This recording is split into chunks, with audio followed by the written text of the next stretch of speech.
जब आपके पास में पैसा ना हो, जब आपके पास में खाने पीने के लिए भी कष्ट चल रहा हो, खाने की रोटी ना हो, धन ना हो, आप बीमार हो, ऐसे समय किसी को फोन लगा के देखना रिश्तेदारों को, कोई भी बात नहीं करेगा। लेकिन आपके पास पैसा हो तो आपके थोड़ा सा मिस कॉल जाने पर भी तुरंत कॉल बैक हो जाएगा।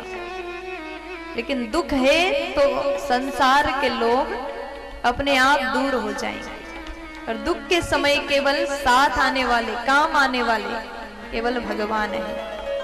इसलिए आपके जीवन में दुख आए, कभी रिश्तेदार के पास मत जाना, किसी को मत कहना, अपने दुख किसी को मत बताना। सब हंसेंगे लेकिन भगवान पर भरोसा के साथ जाना, प्रेम के साथ जाना।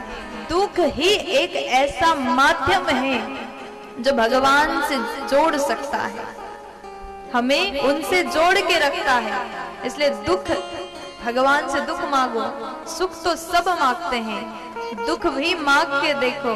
अगर जीवन में दुख है तो हम रोने के लिए केवल उनके द्वार पे जाते हैं, भगवान के पास बैठ के रोते हैं, जो सार्थक है रोना।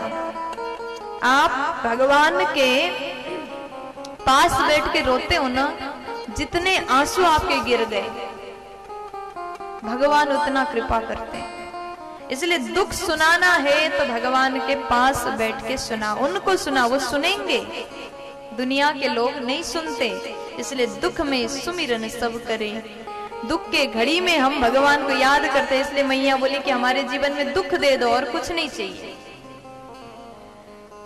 लेकिन दुख और सुख को भी हम नहीं समझ सकते। कई बार हमें लगता है कि पैसा नहीं है, इससे बड़ा दुख क्या हो सकता है ना? जब घर में कुछ काम करने के लिए पैसा नहीं होता तो हमें लगता है ये बहुत बड़ा दुख है, लेकिन वो दुख नहीं है। तो थोड़ी देर के लिए हमें लग रहा है, लेकिन उससे दुख कहोगे तो वास्तविक दुख को कैसे जानोगे? दुख और सुख के परिभाषा को हम नहीं जानते, लेकिन कहते हम बहुत दुखी हैं अथवा हम बहुत सुखी हैं। दुख वो है जिस घड़ी आपने भगवान को याद नहीं किया,